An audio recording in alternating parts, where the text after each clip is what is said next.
사무엘상 이 말씀을 중심으로 해서 제목이 사울과 자아입니다.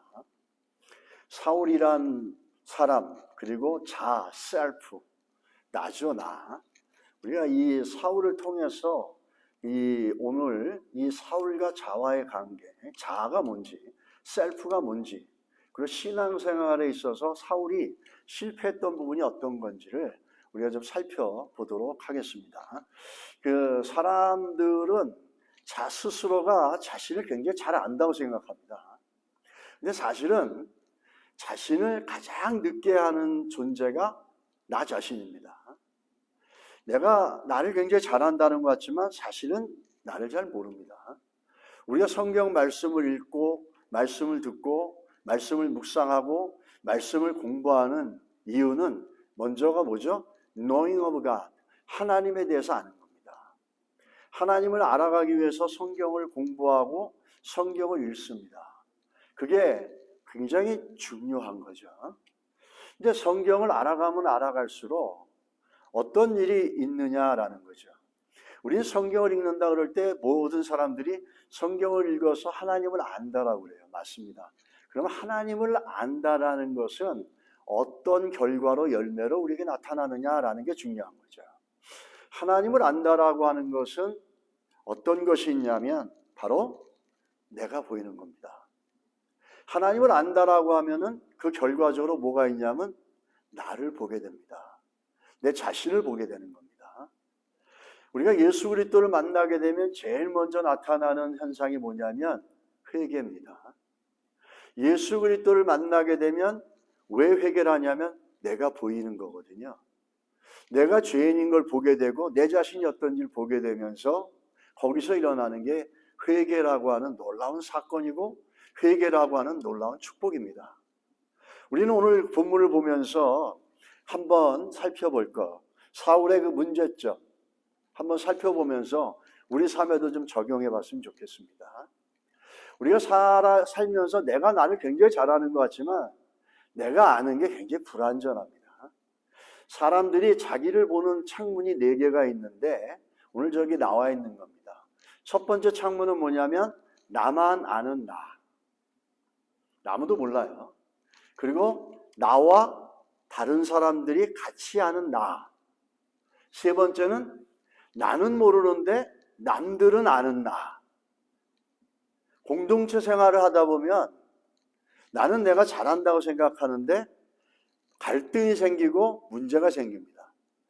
저도 선교단체에서 공동체 생활을 한 3년을 했는데 다들 성숙한 크리스천들이에요. 근데 같이 살다 보면은 갈등이 생기고 굉장히 어렵습니다. 왜 어려우냐면 나는 모르고 다른 사람이 아는 내가 나오기 때문이에요. 나는 잘한다 그러는데 다른 사람들이 보는 나는 내가 모르는 내가 있는 겁니다. 그 부분이 드러나면서 나는 잘한다고 하는데 저 사람들은 내가 모르는 그 모습을 보고 갈등을 느끼고 문제가 생기게 되는 거죠. 부부관계도 마찬가지고 또 자녀와도 마찬가지 아니겠습니까? 그 네 번째는 뭐냐면 나도 모르고 남도 모르는 겁니다. 이건 오직 하나님만 아시는 거예요. 자, 4개를 나눠봤을 때 우리가 나를 안다 그럴 때 50%밖에 안 돼요. 나만이 아는 나, 다른 사람은 몰라요. 그리고 나도 알고 남도 아는 나. 이것까지 합치면 내가 나를 아는 게 50%라는 불완전한 거예요. 나머지 50%는 언제 어떻게 드러날지 나도 예측을 못하는 겁니다. 우리는 나 자신에 대해서 그렇게 자신감을 가질 수가 없습니다. 이게 심리학적인 거라고 하지만 사실은 우리들에게 주는 교훈이 굉장히 큽니다. 우리는 또 한 가지 성경 다음으로 개혁신학에서 많이 보는 게 기독교 강요인 칼빈이 지은 책입니다. 이렇게 두꺼운데 그 책을 딱 열면 1장 첫 번째 나오는 게 뭐냐면 저겁니다. The knowledge of God and of ourselves are mutually connected. 내가 하나님을 아는 것과 그리고 나를 아는 것은 상호 연관되어졌다 이렇게 얘기합니다. 그 얘기는 뭐냐면 우리가 하나님을 알면은 나를 알게 된다는 거예요. 하나님을 안다라는 것은 나를 보았다라는 겁니다.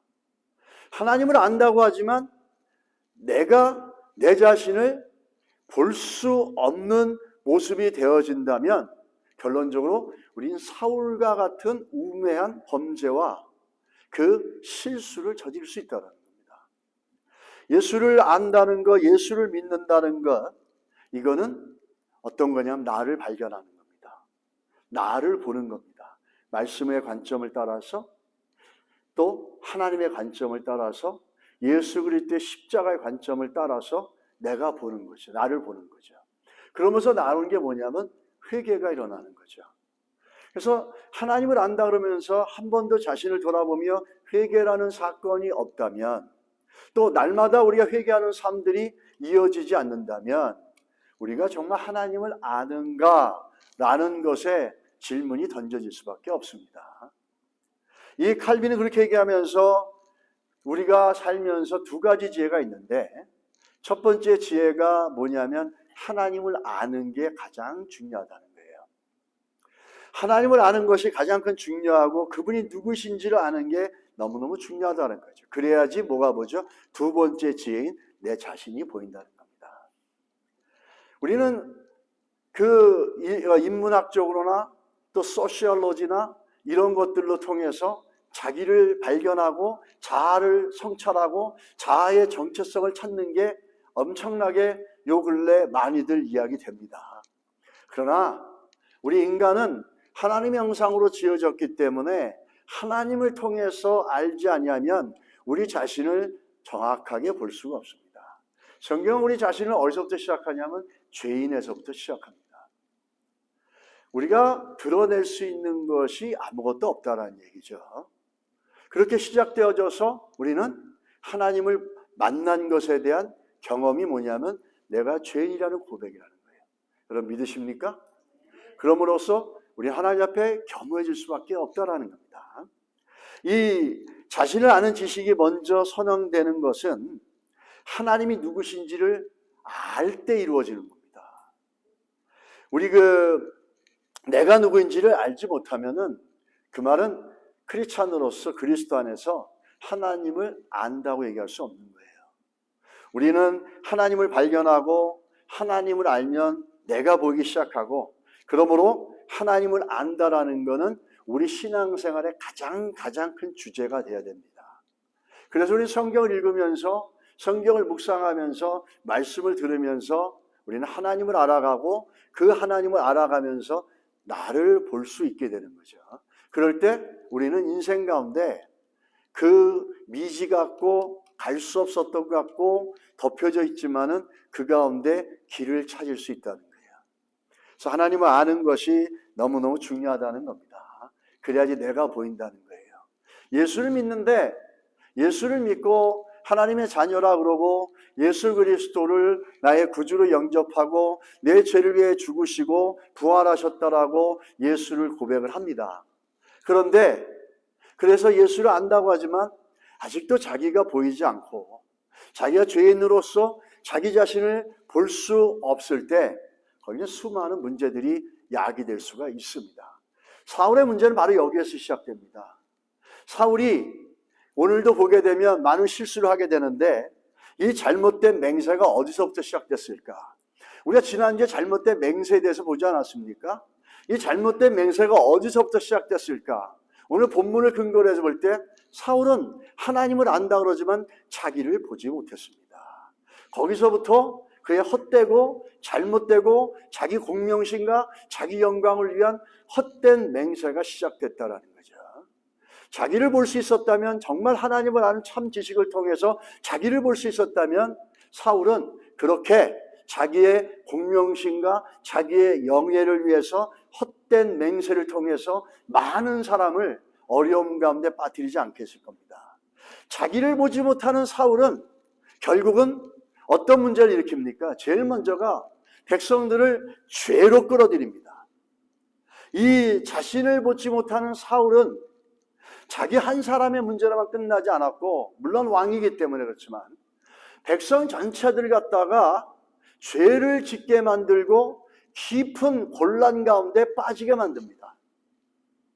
사울의 이런 모습들이 결국은 이스라엘 백성들을 하나님이 주신 승리 가운데 기뻐하며 또 승리 가운데 주신 전리품을 누리고 먹으면서 취해서 블레셋을 더 쳐서 공격해야 되는데 오히려 먹지 못하게 함으로 더 큰 곤란에 빠지고 더 큰 힘든 문제에 빠지게 만듭니다. 그게 사울이었습니다. 사울 때문에 벌어진 거예요. 정확히 말하면 뭐죠? 하나님을 몰랐기 때문이라는 거예요. 정확하게. 그래서 제일 먼저 하는 게 우리 사무엘상 14장 29절로 30절에 보면 백성들이 처한 상황입니다. 뭐라고 요나단이 한탄하냐면 내 아버지께서 이 땅을 곤란하게 하셨도다 이렇게 얘기합니다. 사울이라 그러면 하나님이 세운 왕의 자리에서 하나님을 알면서 자기가 자기를 보고 자기가 하나님 앞에 순종해 나감을 통해서 이스라엘 백성들을 하나님의 원하시는 길로 이끌어 가야 될 사람인데 그 사울은 신앙이 뭔지를 모르니까 하나님을 안다는 게 뭔지를 모르니까 자기를 보지 못함으로 인해서 여전히 자기 삶의 주인이 자기가 되어지고 그러므로 인해서 이스라엘 백성들을 곤란과 어려움 가운데 빠뜨리게 한다는 겁니다. 두 번째 또 보면 어떤 문제가 있습니까? 이 사울이 했던 것들을 통해서 그것을 땅에서 잡아 피채 먹었더니 무슨 얘기죠? 첫 번째 문제는 뭐냐면 이스라엘 백성들을 배고프고 굶주리고 아주 힘들고 억압시켜서 곤혹하게 만들었지만 두 번째부터 뭐냐면 이스라엘 백성들을 하나님의 말씀에 어긋나는 죄를 범하게 했다는 거예요.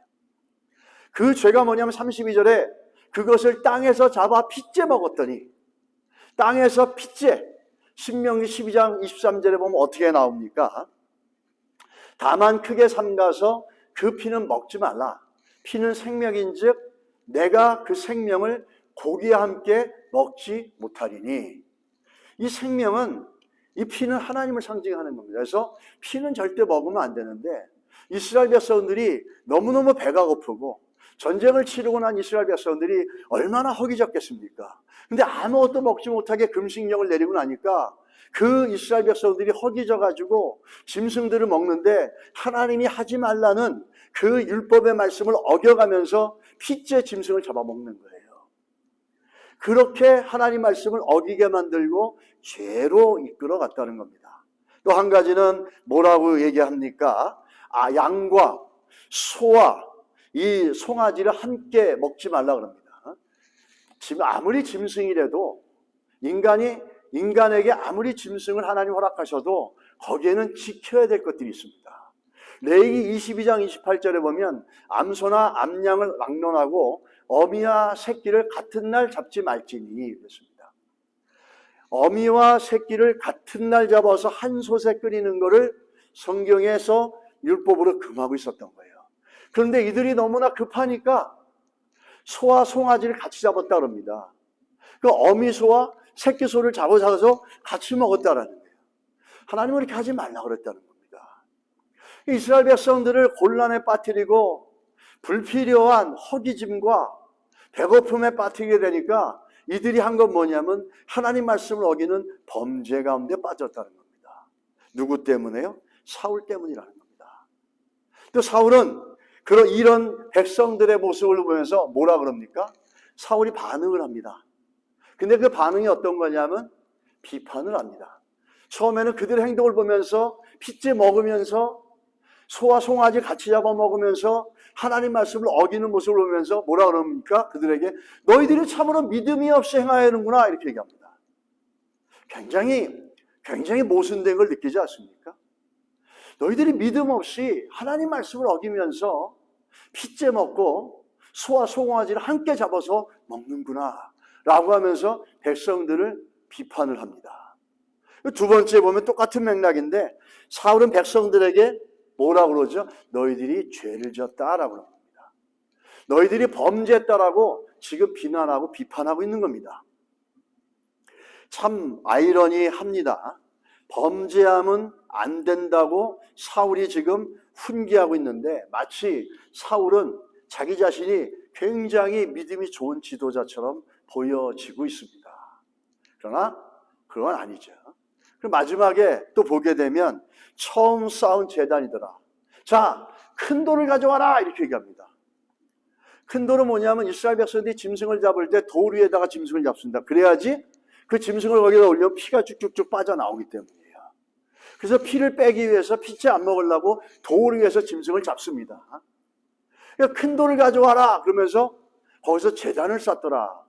굉장히 아주 이 부분을 보면서 사울이 정말 믿음이 있는 것 같습니다. 근데 과연 정말 이것이 하나님을 위해서 쌓은 제단일까요? 정말 하나님을 위해서 예배의 단을 쌓은 걸까요? 그런 것 같이 보이지만 다음번에 보게 되면 그렇지가 않습니다. 우리가 한번 그 사무엘상 15장 2절에 한번 보시면은 뭐라고 나옵니까? 사무엘이 아말렉 군대를 이기고 난 다음에 어떻게 나오냐면 사무엘이 사울을 만나려고 아침에 일찍 일어났더니 어떤 사람이 사무엘에게 말하 이르되 사울이 갈멜에 이르러 자기를 위하여 기념비를 세우고 이렇게 얘기합니다. 보통 전쟁에 이기면은 사람들이 어떻게 하냐면 하나님 앞에 단을 세워서 영광을 올려드립니다. 근데 사울은 자기가 아말렉 군대를 이기고 나니까 어떻게 합니까? 영어가 참 정확하게 나왔어요. There he has set up a monument in his own honor.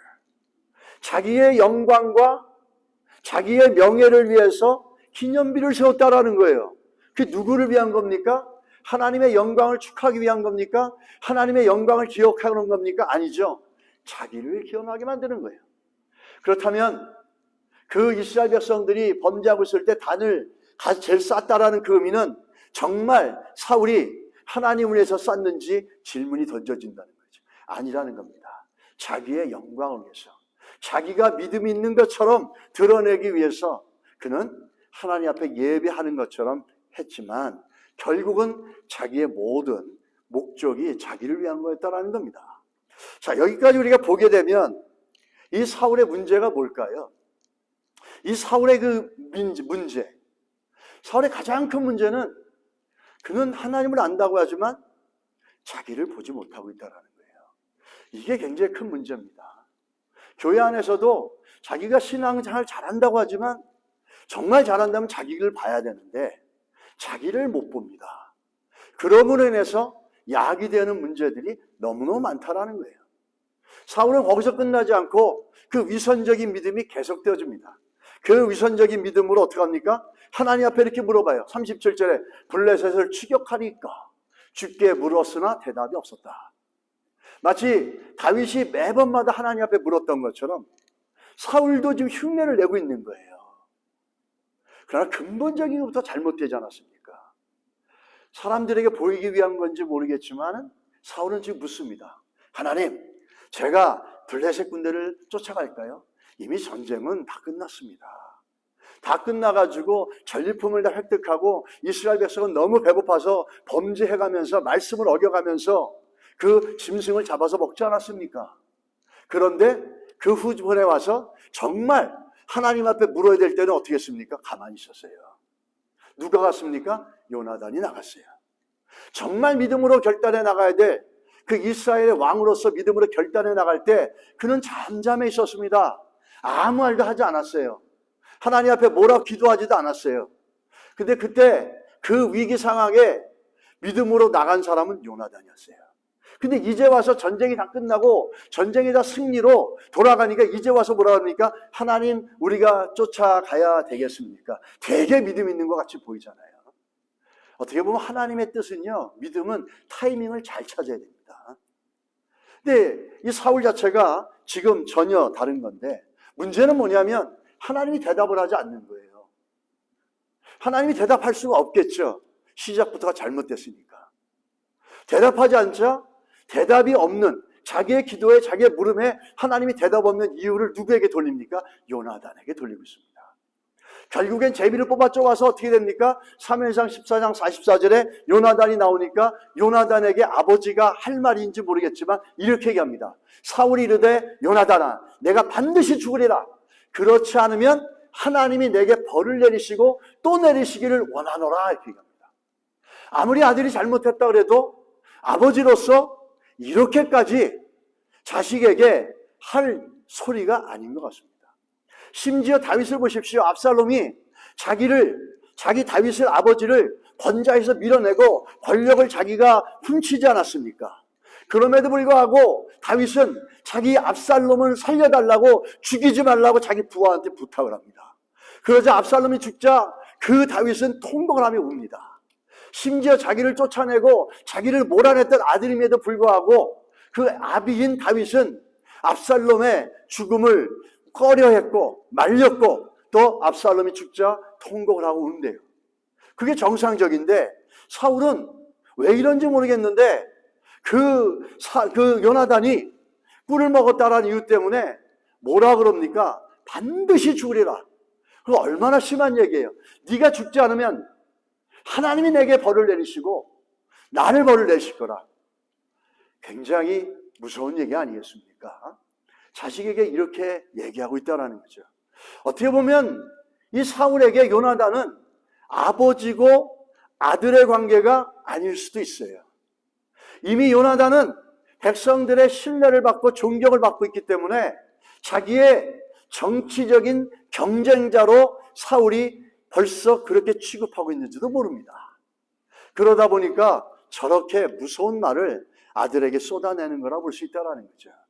자기를 보지 못하는 하나님을 알면은 자기를 볼 수 있었다면 저렇게 강팍하고 저렇게 무서운 사울의 모습은 발견되어졌을 것이고 분명히 하나님 앞에서 그 마음을 제하시고 부드러운 마음으로 바뀌어졌을 것입니다.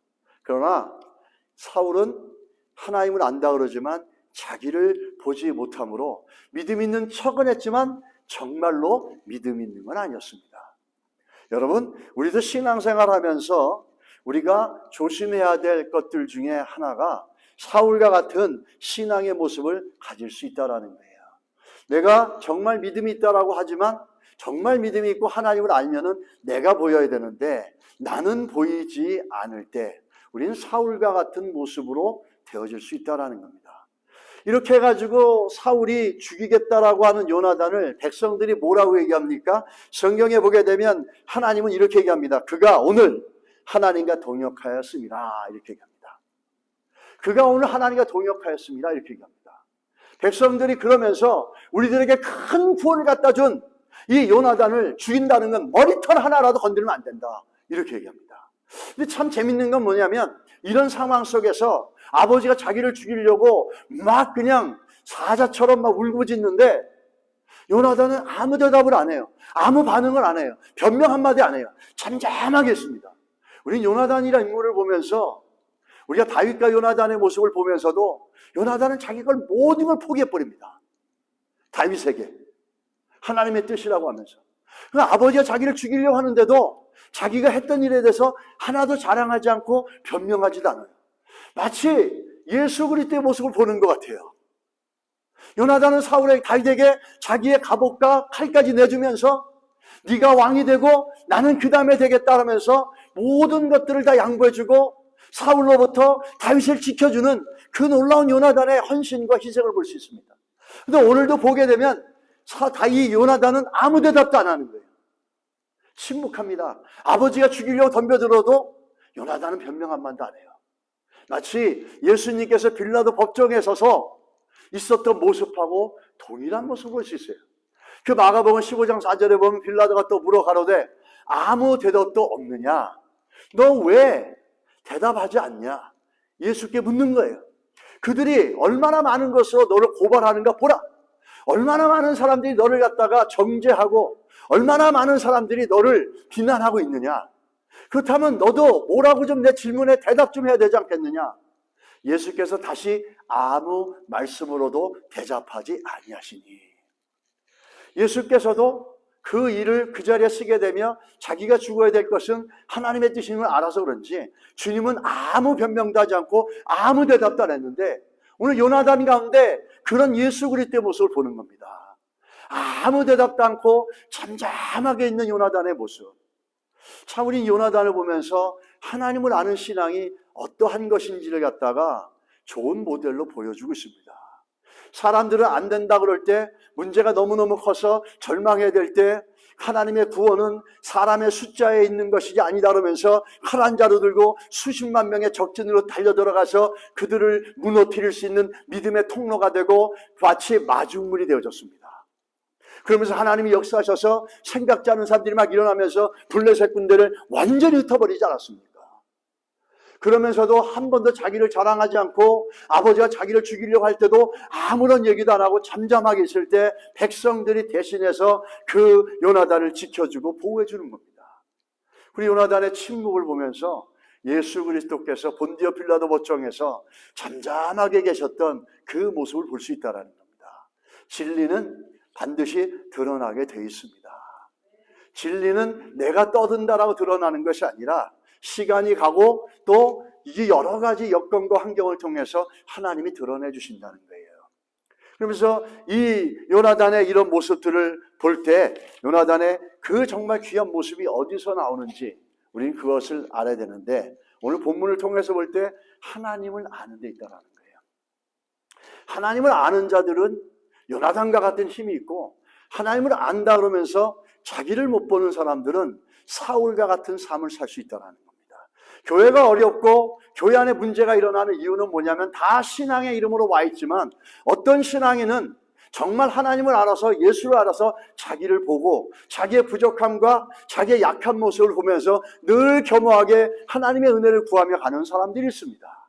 그런 사람들은 역으로 하나님이 들어서 하나님의 영광을 위해서 사용하는 인생이 될 수 있어요. 할렐루야. 반대로 신앙의 이름으로 와 있지만 자기를 못 봐요. 늘 자기는 잘하고 늘 자기는 옳고 늘 자기는 갖다가 잘하고 자기가 하는 게 늘 옳아요. 근데 하나님의 편에서는 그 사람 때문에 하나님의 교회가 하나님의 나라가 장애물을 만날 수 있다는 겁니다. 우리 사울을 보면서 우리는 어떤 인생인지 어떤 신앙생활을 하는지를 좀 살펴봐야 돼. 아프지만 내 못난 모습을 인정하는 게 아프지만 그러나 그 아픔을 통해서 하나님은 우리 인생에 복을 주신다는 겁니다. 우리는 그걸 기억해야 될 줄 믿습니다.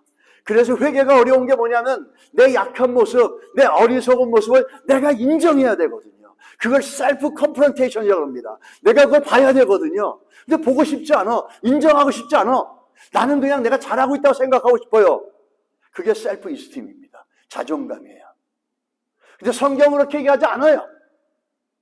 우리가 어떤 존재입니까? 죄인이라는 모습을 발견할 때부터 참 생명이 일어나고 거기서부터 예수 그리스도 보혈의 능력이 우리를 덮어가기 시작한다는 겁니다. 우리는 우리를 볼 수 있어야 될 줄 믿습니다. 우리가 믿는 예수, 내가 정말 예수를 믿고 있는 참된 믿음이 내 안에 있다면 내가 보여야 됩니다. 목살에도 못난 모습, 참으로 이상한 모습 내 안에 있는 게 보이면서 하나님 앞에 자랑할 게 아무것도 없는 거예요. 그저 주의 은혜를 구합니다. 주님 불쌍히 여겨주십시오. 나는 하늘을 쳐다볼 수가 없습니다. 주의 이름을 부를 자격도 없는데 하나님의 은혜로 내가 지금 주의 이름을 부르며 용서를 구하고 있습니다. 이게 망하는 게 아닙니다. 이게 사는 거예요. 이게 생명 있는 겁니다. 여러분, 내가 볼 수 있는, 나를 볼 수 있는 우리 신앙의 삶들이 되기를 예수 이름으로 축원합니다. 사울의 문제는 뭐냐라는 거죠. 성경에 보면 하나님께서 눈으로 보이고 인간들이 하나님 앞에 나올 수 있는 길을 열어주셨어요. 그게 뭐냐면 성막입니다. 태버나클입니다. 근데 이 성막이 나중에 시간이 가면서 이스라엘 백성들이 이제 광야를 떠나서 가나안 땅에 들어가고 시간이 지나면서 뭘로 바뀌냐면 솔로몬 성전으로 바뀝니다. 솔로몬 성전으로 바뀌는데 성막과 솔로몬 성전은 근본적으로 구조는 비슷합니다. 똑같습니다. 그런데 솔로몬 성전이 더 화려하고 더 크고 그렇죠. 그런데 그 중에서도 옛날 과거의 성막에 있었던 구조물 중에서 보다도 더 10배 이상 커지고 더 10배 이상 많아진 것이 있습니다. 솔로몬 성전이 화려하고 성막보다 훨씬 더 크지만 모든 구조가 비슷한데 그 중에서 가장 크고 가장 많은 것이 있어요. 솔로몬 성전에. 그게 뭔지 아십니까? 한번 이 그림을 보시죠. 이 보시게 되면은 성막이 나오죠. 여러분 눈에 보이는지 모르겠지만 성막에 문을 열고 들어가면 번제단이 나오고 번제단에서 우리의 속죄, 죄를 상징하는 제물들을 드립니다. 그리고 나면 들어가는 데가 그냥 물두멍입니다. 물두멍. 이 물두멍은 이 제사장들이 짐승을 잡고 나면 몸에 피가 묻고 오물이 묻지 않습니까? 그러면 성소에 들어가기 전에 그 물, 노수로 돼 있어서 내가 보입니다. 옛날에 보면 그 노수로 된 거울이 있지 않았습니까? 우리 한국에도. 이 노수로 돼가지고 물이 있어서 내 모습을 보고 싹 닦습니다. 깨끗하게. 그리고서 성소에 들어갑니다. 이건 뭐냐면 우리가 하나님의 말씀으로 나를 보고 나의 더러운 걸 씻는다는 거예요. 고로 하나님 말씀을 알아간다는 건 내가 보인다는 겁니다. 그러므로 해서 하나님과 나와의 관계 속에서 문제가 되는 모습들을 발견하게 되고 그것을 씻음으로 하나님께 좀 더 가까이 가고 하나님과 관계가 더 깊어져 가는 겁니다. 그것을 상징하는 게 물두멍이에요. 그리고 솔로몬 성전으로 와서 보면은 그 물두멍이 어떻게 되냐면 바다라고 부르는 게 있어요. 거대한 게 있어요. 거기는 12마리의 황소가 사방을 향해서 있어 그걸 등에 업고 있습니다. 근데 이게 너무너무 커서 바다라고 부릅니다. 근데 이걸로만 끝나는 게 아니라 양쪽으로 또 작은 물두멍이 10개가 더 있습니다.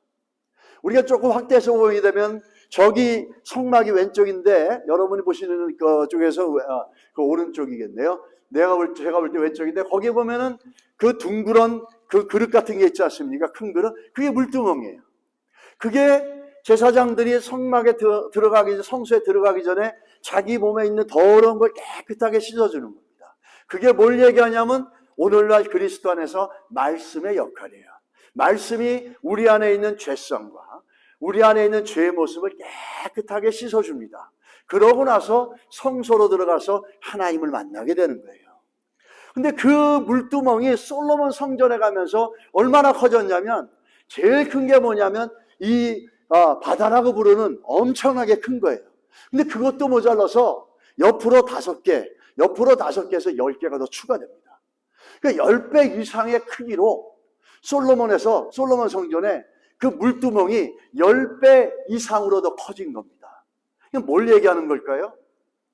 지금 조금 했던 것들이 가운데 있는 거는 오른쪽에 있는 조그만 물두멍입니다. 중간에 가장 큰 게 저게 뭐냐면 바로 The Brazen Sea라고 그러는 거예요. 높바다라는 거예요. 높바다. 얼마나 크면 바다라 그러겠습니까? 자, 이게 뭘 얘기하는 거죠? 이게 바로 똑같은 겁니다. 물두멍처럼. 우리의 죄를 얘기하는 겁니다. 우리의 죄를 보고 실수하는 거예요. 근데 이게 너무너무 커져 있는 거예요. 너무너무 커져 있어가지고 이 커져 있는 이유가 뭘까요? 우리 자신을 수시로 자주 보라는 겁니다. 그러고서 씻어내라는 거예요. 그게 성막에서는 하나였는데 솔로몬 성전에는 10배 이상으로 커진 겁니다. 물두멍만 해도 10개에다가 The Brazen Sea라고 하는 높바다라고 하는 것이 거대한 것이 또 있습니다. 이게 다 뭘 얘기하는 거죠? 너희들을 보라는 거예요. 뭘 향해서? 말씀을 보면서 나를 보고 하나님을 알아가면서 수시로 끊임없이 나를 보고 씻으라는 겁니다. 이게 사울이 했어야 되는 일들이었습니다. 하나님 우리에게 정말 원하는 것들은 솔로몬 성전에 있는 그 물두멍들처럼 우리가 수시로 하나님 말씀 앞에 하나님을 알아가면서 내 모습을 보고 나를 씻어나가는 작업이 있어야 되는 거예요. 그래야지 우리가 성장해가고 우리가 성숙해가고 하나님의 나라의 통로가 될 수 있다는 겁니다. 할렐루야. 솔로몬 성전을 통해서 넓어진 건데 오늘날은 우리에게 뭘 주셨습니까? 하나님의 말씀과 성령을 주셨어요. 그래서 수시로 하나님 말씀 앞에서 나를 보고 하나님을 발견해가면서 그분의 인도하심을 구해가면서 나는 날마다 죽는 겁니다. 우리가 신앙의 시작은 어디서부터 시작되냐면 자기를 보는 데서부터 시작됩니다. 이게 뭐죠? 회개입니다. 우리 예수님께서 이 땅에 와서 제일 먼저 하신 메시지가 뭐죠? 그 마태복음 4장 17절에 보세요. 이때부터 예수께서 비로소 전파하여 이르시되 뭐라 그럽니까? 제일 먼저 하신 게 첫 번째 메시지가 뭐죠? 회개하랍니다. 회개하라. 천국이 가까웠다. 천국에 들어가려면 회개해라. 이게 무슨 얘기냐면 천국, 하나님의 나라의 주인은 누구죠? 하나님이십니다. 회개함을 통해서 하나님 나라에 들어가서 하나님을 주인되게 섬기라는 거예요. 결국은 회개라는 건 뭐죠? 우리가 하나님을 하나님답게 하나님을 내 인생의 주인으로 인정하는 겁니다. 회개하지 않는다라는 건 뭐냐면 하나님 나라에 들어갈 수도 없다라는 거고, 하나님이 주인이 아니라 여전히 내가 주인이라는 거죠. 그 마가복음 1장 14절로 15절로 또 뭐라 그럽니까? 하나님 나라 가까이 왔으니 뭐라 그럽니까? 회개하고 복음을 믿어라, 이렇게 얘기합니다. 이 회개가 예수님이 이 땅에 와서 제일 먼저 선포하신 메시지예요. 이 회개를 통해서 하나님 나라에 들어갈 수 있고, 하나님 나라의 주인은 하나님이시거든요. 예수 그리스도시거든요. 그러므로 그분을 주인으로 삼고 우리는 순종해 나갈 수 있다는 겁니다. 이 회개할 수 없다는 것, 예수를 믿으면서도 우리가 한 번도 우리 자신을 돌아보며 회개의 사건이 없었고 회개할 수 있는 마음들이 우리 없다면, 여러분, 우리는 사울과 같이 될 수 있는 위험 요소를 가지고 있다는 겁니다. 오늘 이 말씀을 통해서 하나님을 아시는 만큼 내가 보이고 겸허하게 주 앞에 나갈 수 있게 되기를 예수 이름으로 축복합니다. 하나님을 안다는 것, 하나님을 안다는 것은 이게 바로 신앙이 무엇인지를 모르는 사울은 하나님을 안다는 게 뭔지를 몰랐어요. 하나님을 알았다면 그는 자신을 볼 수 있었어야 됩니다. 하나님을 안다는 건 자신을 보는 거죠.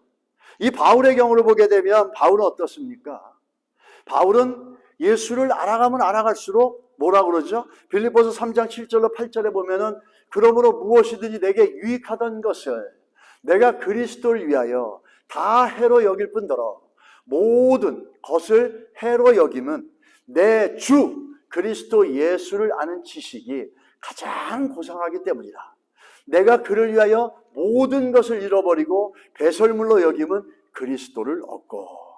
바울은 예수를 알아가면 알아갈수록 자기가 소중히 여기고 자기가 의지했던 모든 것들이 뭐라 그럽니까? 자기에게 유익했다고 생각했던 모든 것들, 그 모든 것들 무엇이든 내게 유익하던 것을 내가 그리스도를 위해서 뭐로 여깁니까? 해로 여긴다는 거예요. 자기가 의지하고 자기가 중요하게 여겼던 모든 것들이 그리스도를 알아가면 알아갈수록 아무것도 아니라 nothing이라는 겁니다. 이게 무슨 얘기죠? 오늘 사무엘상에 말하고 있는 가장 키포인트가 뭐냐면 역사의 주인공, 또 우리 인생의 주인은 누구냐면 하나님이시라는 거예요. 오늘 이걸 갖다 오늘 본문의 말씀으로 바꿔가면 뭐죠? 우리가 예수를 알아가면 알아갈수록 하나님이 내 주인 되심을 안다는 거예요.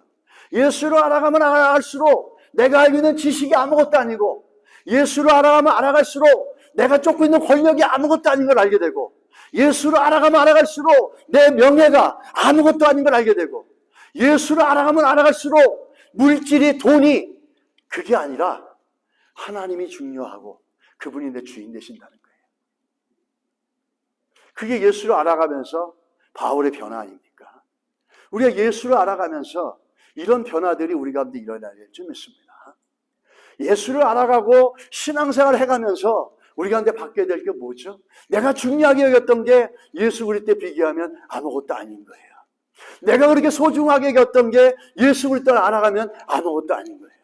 내가 이거 아니면 못 살 것 같았는데 예수 그리스도를 알아가면은 이게 점점 사라져가는 거예요. 그러면서 누가 주인 되죠? 주 예수 그리스도. 주라는 건 뭐죠? 주인이라는 거예요. 큐리어스라는 거예요. 내 주인이라는 거예요. 그분이 주인 되신다는 거예요. 예수 그리스도 알아가면 알아갈수록 내가 보이고 내가 쫓던 것들이 헛된 것인지 알면서 그분이 점점 내 삶의 중심에 와서 주인이 되가는 겁니다. 이게 예수를 아는 우리들의 모습이라는 거죠. 신앙이 자란다는 것은 하나님을 알아갈 때 자연스럽게 자라갈 수 있습니다. 우리가 알아갈 때 내가 믿음이 좋아져야지, 저 사람도 믿음이 좋아져야지 우리가 이렇게 생각할 수 있습니다. 그런데 제일 중요한 거는 하나님이 누구신지 알아갈 때 우리의 믿음의 눈이 점점 열려가게 돼 있습니다. 하나님이 누구신지 모르면 아무리 성경을 얘기하고 또 우리가 뭘 얘기해도 그 신앙은 자라갈 수가 없어요. 근데 그들이 하나님을 알아가게 하고 하나님을 아는 만큼 변화되어지고 성숙해지고 또 하나님 나라를 위해서 희생과 헌신을 할 수 있다는 거예요. 우리 자녀들도 철이 들었다라고 할 때 뭐죠? 부모의 마음을 알아갈 때 그 자녀들이 철이 들었다 이렇게 얘기하는 겁니다. 우리가 하나님을 알아가면 알아갈수록 우리가 어떻게 되죠? 더 성장해가고 성숙해 간다는 거예요. 하나님을 알지 못하고 어떻게 우리가 헌신을 하고 봉사를 하고 섬길 수가 있고 나눌 수가 있습니까? 하나님을 모르면 헌금 생활도 할 수 없고 하나님을 모르면 나를 포기하면서 희생해 나가는 삶을 살 수가 없습니다. 하나님을 모르면 제일 중요한 게 뭐죠? 예배를 드릴 수가 없어요. 예배자가 될 수가 없습니다. 하나님을 알아가면 알아갈수록 우리는 하나님을 예배하는 예배자가 되어질 수 있습니다.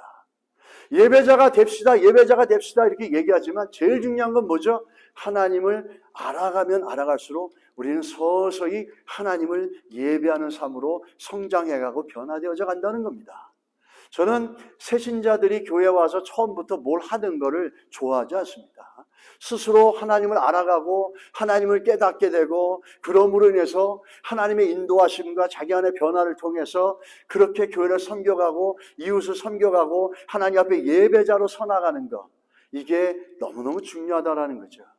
여러분, 하나님을 알아가는 것 어떤 것인지를 우리는 기억해야 될 줄 믿습니다. 하나님을 알아갈 때 하나님 우리 안에 변화를 일으키시고 하나님 우리를 이끌어 가시며 하나님 우리를 인도하셔서 그분의 영광을 위해서 우리들을 새롭게 해나가실 줄 믿습니다.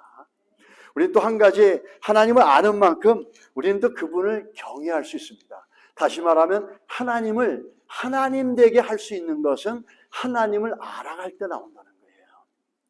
하나님을 하나님 되게 만들고 하나님을 하나님 되게 경외하면서 높이며 예배할 수 있는 것은 우리가 하나님을 알아갈 때 있다는 거죠. 하나님을 알아갈 수 있도록 우리는 섬길 수 있고 우리는 그 소중함 때문에 영혼들을 향해서 전도할 수 있고 그 전도하는 사역 가운데 참여할 수 있습니다. 오늘 사울이 갖고 있는 가장 큰 문제라는 건 뭐냐면 그는 하나님을 인격적으로 알아가지 못했으므로 그에게는 하나님의 나라를 위해서 자기를 포기하고 그분의 뜻을 구하며 따라가는 순종의 모습이 나오지 않았다는 거예요. 하나님을 알아가면 그분이 주인 되심을 알아가고 우린 자꾸 하나님 앞에 포기되어지고 순종해 갈 수가 있다는 겁니다. 우리는 오늘 본문을 보면서 한 가지 중요한 건 뭐냐면 하나님을 안다라는 건 이론적인 게 아닙니다. 관념적인 게 아니에요. 철학적인 게 아니에요. 하나님을 안다라는 것은 움직임이 있습니다. 우리 요한일서 요한일서 2장 3절과 4절에 보면 뭐라 그럽니까? 우리가 그의 계명을 지키면 이로써 뭐라 그럽니까? 우리가 그를 아는 줄로 알 것이라. 우리가 하나님 말씀을 지키며 순종하며 행해 나갈 때 그때 뭐라 그러죠? 하나님을 아는 사람이다 라고 하는 거죠. 그를 아노라 하고 그의 계명을 지키지 아니한 자는 거짓말하는 자여 진리가 그 속에 있지 아니하되. 내가 하나님을 안다 그러면서 그분의 말씀을 순종해 나가는 삶을 살지 못하는 것은 진리가 없는 거고 거짓말하는 자라 이렇게 얘기하고 있다는 겁니다. 사울은 어쩌면 거짓말하는 자고 진리가 그 속에 없는 자일 수도 있습니다. 그가 하나님을 알았다면 그 아는 지식이 아는 믿음이 그를 움직여서 하나님의 뜻 가운데 믿음으로 순종해 나가는 삶을 살게 했었는데 그는 아는 것 같지만 하나님을 몰랐다라는 거죠. 그래서 그는 하나님을 향해서 뜻을 향해서 움직여 나가지 못했습니다. 성경에는 하나님을 아는 것은 지식이나 이론이 아니라 이거는 능력이라고 얘기합니다. 하나님을 안다는 것은 이론이나 지식이 아니라 능력입니다. 대표적으로 두 사람을 보겠는데 모세입니다. 이 하나님을 안다는 게 굉장한 파워가 있다는 걸 우리 모세를 통해서 볼 수 있어요. 모세가 광야에서 40년 동안 양을 치면서 정말 그 노바디로 살아갈 때 어느 날 하나님이 찾아오셔서 가시떨기에 불이 붙었는데 가시떨기가 타지 않는 겁니다. 이상해서 찾아가 본 거예요. 찾아가서 거기서 하나님을 만납니다. 그러면서 하나님이 이렇게 얘기합니다. 너는 가서 내 백성을 구호하라 이렇게 얘기합니다.